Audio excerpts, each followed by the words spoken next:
ভারতের মহারাষ্ট্রের জলপ্রপাতে ভেসে গেছে একই পরিবারের 5 সদস্য। এরই মধ্যে 3 জনের মরদেহ উদ্ধার করা হয়েছে, বাকি 2 জনকে খুঁজতে চলছে উদ্ধার কাজ। এদিকে দেশটিতে চলমান অব্যাহত বৃষ্টি বন্যায় রূপ নিয়েছে।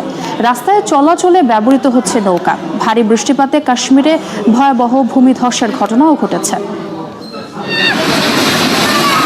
পানির তীব্রতায় ভেসে গেল একই পরিবারের 7 জন। রোববার দুপুরে ভারতের মহারাষ্ট্রে এই মর্মান্তিক ঘটনা ঘটে।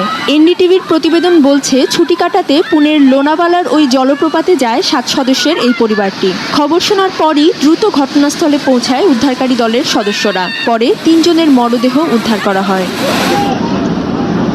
এদিকে ভারী বৃষ্টিপাত অব্যাহত আছে ভারত নিয়ন্ত্রিত জম্মু ও কাশ্মীরে। রোববার কিস্তওয়াড় জেলার একটি পাহাড়ি অঞ্চলে ভয়াবহ ভূমিধসের ঘটনা ঘটে। বন্ধ হয়ে যায় ওই অঞ্চলের যোগাযোগ ব্যবস্থা। জীবন বাঁচাতে কয়েকজনকে দৌড়ে নিরাপদে সরে যেতে দেখা গেছে। রাস্তা থেকে পাথর ও মাটি সরাতে এরই মধ্যে কাজ শুরু করেছে স্থানীয় প্রশাসন। আগামী কয়েকদিন আরও ভারী বৃষ্টিপাত অব্যাহত থাকবে বলে জানিয়েছে ভারতের আবহাওয়া দফতর।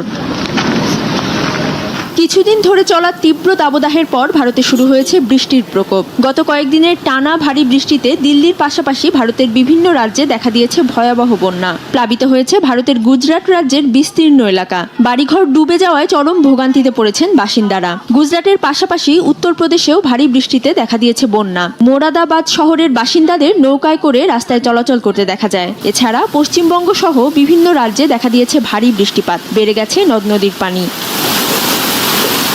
অধরা শ্রেয়সী অথই, সময় সংবাদ।